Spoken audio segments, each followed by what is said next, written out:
We can add Mr. Jablan. We can add Mr. Jablan. We're not going to substitute you now. Okay, I still have a seat for Jablan, I think. Ladies and gentlemen, let's give a big round of applause for Mr. Jablan as he joins us.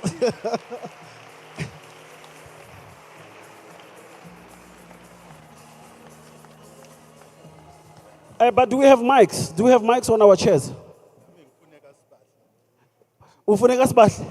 Okay. Do we have mics on our chairs for the panelists? We are okay. We sorted. Thank you. And they're beautiful. Let's give them all a big round of applause.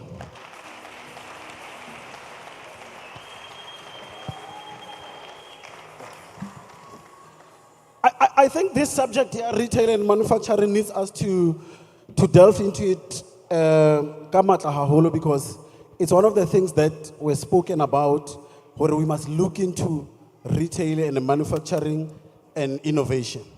So we need to discuss it in depth so that these young people, at least they have an idea as to what is it that they need to start, where they need to start first. Let's start with you, Mr. Nene. Let's start with you. Let's elaborate on various opportunities available for young people within the retail and manufacturing sector and the value chain. And how can these young people access those opportunities? I know you touched on some of them when you spoke here on your address, but let's quickly refresh on those opportunities and simple ways of young people to access them. Yeah. Thank you, sir. I think maybe the most important thing for people to understand is that if we talk about SETAs, as I just indicated when I was just making the address, is that SETAs per se does not do any training, but just because they have got a mandate through the Department of Higher Education, Science and Innovation to facilitate or rather oversee implementation of training.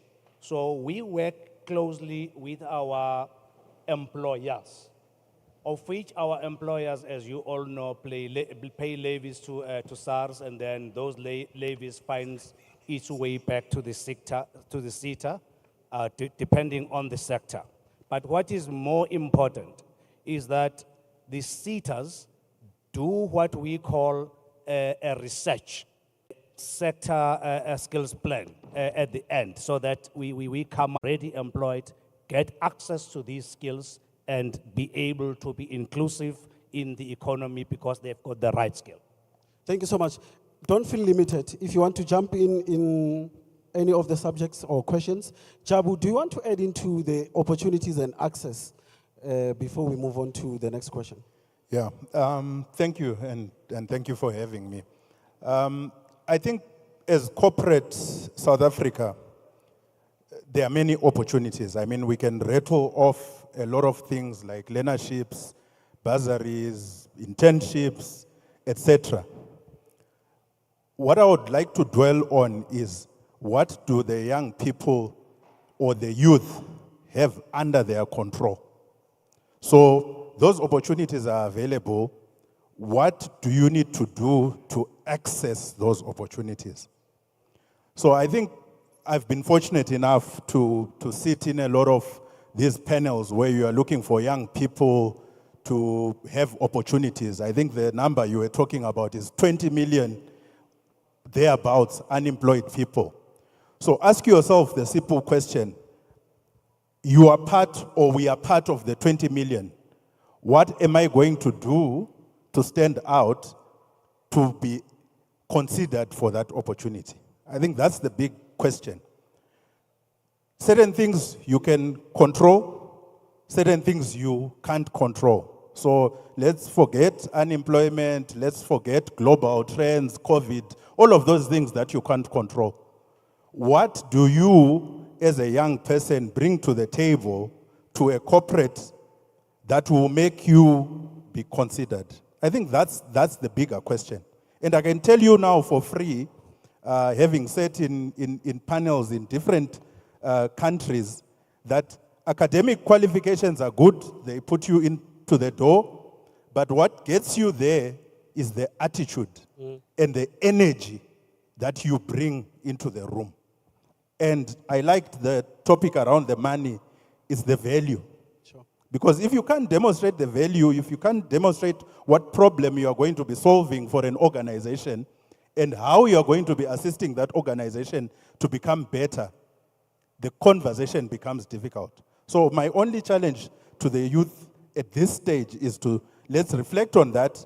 There's more we can talk about in terms of what are the strategies and how can you bring that A game to a conversation. But we can take that in the next session.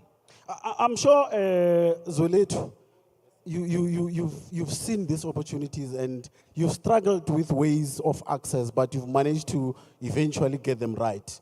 Do you want to at least maybe share with us your experiences? Okay, good day to all, and thank you for having us here, myself and Maxhosa Africa as a collective. Thank you. So, my experience, I want to first speak from the employer's perspective. So, we do have programs in our company. We do have a program, for instance, called the Maxhosa Residency Program. This is a program that sources or endeavors to marry skills with lack of education, or for a lack of a better word. So we source a lot of graduate, however, we also focus on self-taught individuals. To just emphasize on what my learned colleague just said here is how does the youth come on board and show the corporate that, listen, I am self-taught, I am capable, and I am capable of competing on your level. So I've really looked at the youth's participation in social media, and I believe, and I think I'm not the only one who believes that, listen, the youth has a responsibility to use that platform, that social media, to advertise, to accentuate their capabilities, and to reach out. It's never been as easy as it is now to reach out to corporates and say, listen, my name is so-and-so, and I'm capable of A, B, and C. So I think it is a give and take. The youth has a responsibility to reach out to the corporates and these institutions because it has never been as easy as it is now. Thank you. Thank you so much. I think one of the speakers touched on that, Hore. How do you show yourself? Opportunities won't come to you, but you need to avail yourself. You need to raise your hand and say, I'm available, I'm here, I'm present, Correct. and I can do it. Thank you. Let's move on, Shimami. Let's talk about successful initiatives that have been undertaken to engage young people in this retail and manufacturing, and lessons learned from those. Okay. Thank you so much, and good afternoon, everyone. As introduced, my name is Shimami. I am from Clicks Group, UPD. UPD stands for United Pharmaceutical Distributions. So in terms of opportunities that the group has offered or initiatives that are out there available for each and every one of you, allow me to talk about two. So when we talk about retail, I know that most of us only think of people in stores, just shop assistant cashiers, but there's a lot to it. So for example, we have distribution centers where we deal with logistics of making sure that goods are available in stores. So if you are interested in logistics or you have studied logistics, we have those opportunities available and advertised at all times. When you go to Clicks, www.clicks.co.za, you go to vacancies, you are able to access those opportunities. But let's get to stores. In stores, what we have been offering is an 18 months internship program for trainee store managers. So what we do or what is required there is minimum of matric with maths and English with marks above 50%. And we also look at applicants with post-matric qualification. It doesn't have to be a degree. It can be a diploma. It can be a certificate. Whether you did it from EFT, pardon? TVET, thank you. Whether it's from TVET or it's a university or colleges, as long as it's a registered institution, you may apply. So what happened is we take you for an 18 months training, and which is an on-job training and in-class training. So there are times where you'll be taken out of the store to go and learn about financial management, business management, human resources, and everything that is required for you to be able to do your job. And at the same time, you will be working in stores and being exposed to management, because now this is a management role. So you are not starting as a shop assistant cashier, you are starting in a management role. The second one that we have, because we are a pharmaceutical business, we also have internships for those that are interested in the pharmaceutical part of retail to become a pharmacy assistant. So we start, this one is, it's a 3-year program that starts as a learner basic. You may start as a learner basic. There also what is required is a matric. You also need to have maths. You also need to have English above 50%. And we put you on the program. It's an on-job training as well, and you are getting paid for all these learnerships. And when you are done, then you move after a year to a learner post-basic. And this is where you are even, because the first learner basic, you are just introduced to the system, introduced to medication, because we are dealing with people's lives here. So in the second year, when you are a learner post-basic, then you can dispense. We teach you how to dispense. Then you engage with customers.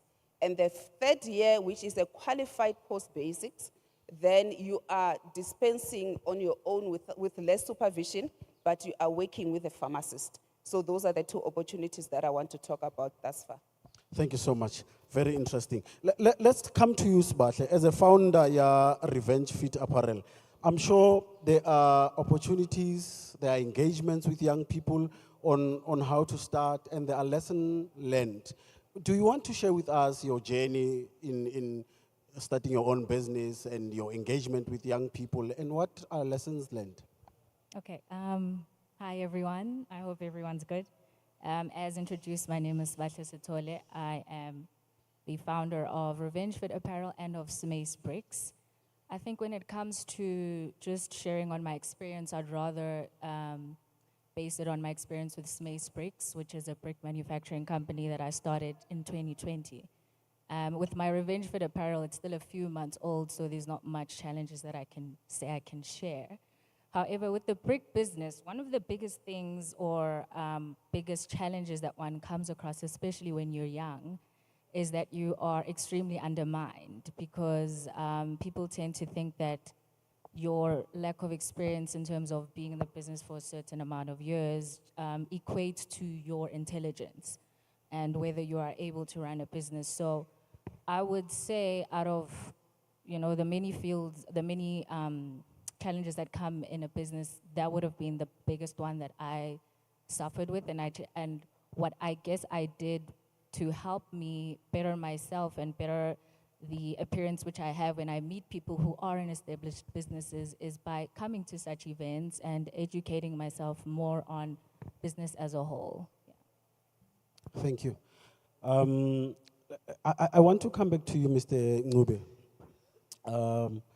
Specific strategies, programs that are aimed at fostering youth involvement and entrepreneurship. Are there any of those? What are you guys doing to make sure that you are pushing these young people to get involved in entrepreneurship, to look into this retail and manufacturing? Yeah. So let me start by acknowledging and noting that you are coming from the brick industry. We are in roofing, so very similar. And these are industries that are not considered sexy. These are industries that young people shy away from because they think that you need to be in the fancy office and wearing the suit and tie. But the reality is that's where the money is. If we look at how businesses are evolving at the moment, crafts are actually the future. So people who are doing millwright work, electrical work, bricklaying, those are the jobs that are going to be scarce in the future. So I think, let me start there. But to come to your specific point, organizations need to look at themselves so that they create an environment that allows young people to thrive. What am I talking about? I'm talking about leadership. So let's introspect ourselves first. There are many leaders who are still not open to the idea of being challenged, of being disrupted, of being asked difficult questions because they still feel that they hold the answers. Yet the reality is that the young people know the solutions. There are many organizations that are still slow to transform. It's a fact.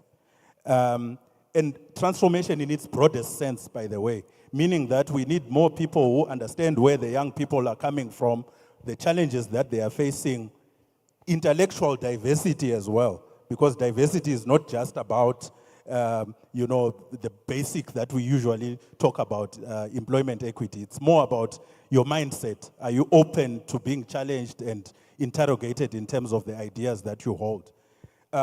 We also need to look at, are we empowering the managers? So it's a strategy that we have in our organization of deliberately tapping young managers on the shoulders so that they mentor other young people. Because it takes a person who has experienced it to mentor another person. I would struggle to find someone who hasn't gone through that experience to be a mentor to someone who is experiencing it. So these are some practical ways where organizations need to think differently and allow young people to occupy the space. Because when you bring in young people, you are allowing yourself to be vulnerable. Because young people come with disruption, they come with persistence, they come with uncomfortable conversations, and you need to be prepared to handle that and engage. And I think those are some of the things that we are learning as organizations. In particular, manufacturing, it's a very old school industry. It's an industry that has predominantly been male-dominated.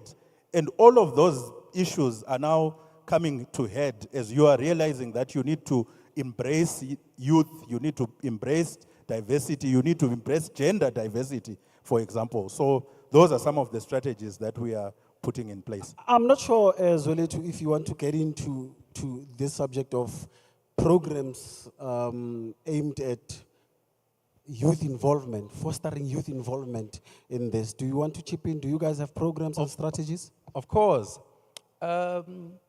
With us in the textile industry, and especially our company, our approach is more than just a program, but a mindset that governs our recruitment strategy, okay? So just to touch on our value chain, our value chain is in its simplest form is 5 steps. So you're talking design, you're talking procurement, manufacturing, distribution, and retail. Design, in our design department is 90% youth. Our procurement department is 100% youth. Manufacturing is 40% youth, because remember, manufacturing is that skills transfer discipline where you have to have your experienced individuals who then transfer skills to the younger generation. Your pattern makers, your cutters, those are skills that are acquired over years, so you do need that guidance. We only outsource distribution for now. I think in the next 2 years or so, we'll probably have that in-house as part of our operations. And retail is 100% youth ran. I'm talking store managers. We have 5 stores now in the country, opening 1 up abroad, and they're all run by youth. So it's a mindset as well for the company to say, listen, the youth are the leaders of trends. We are in the business of trends. We need to answer this question, this intervention question, with how much of the youth are we including in our everyday operations and in our planning? Thank you. 089-110-2001. After this question, I'm taking calls. After this question, I'm taking calls. Shimami, I want to throw this question to you. I want us to talk about collaboration. How do these young people, startups, collaborate with these big companies and make it work, have a mutual beneficial, so to say, where young people learn, but at the same time, they're able to look at themselves and say, this collaboration helps me to grow and make money, not to be taken advantage of. How do we? Thank you. That is a very good question. We do have opportunities as well for people that are not just looking to be employees, but also to be business owners. So for example, from UPD, we partner or we own the Link brand, Link Pharmacy brand. It's a pharmacy. And what we do there, we come and assist you if you are a pharmacist or you want to venture into opening your own pharmacy, besides you coming to work for us. We come and brand and assist you to set up your pharmacy. The branding, you also have an opportunity or access to using the Link brand products. So you know that if you are in any business or you join venture, you cannot just or open your own pharmacy, you cannot just go and use a Link product. So this is not a franchise, but it is partnership. So if you have a pharmacy already called Lerato Pharmacy, we are not insisting that you change it to something else. We're saying you keep your name and say Lerato Pharmacy in Sebokeng or Sebokeng Pharmacy.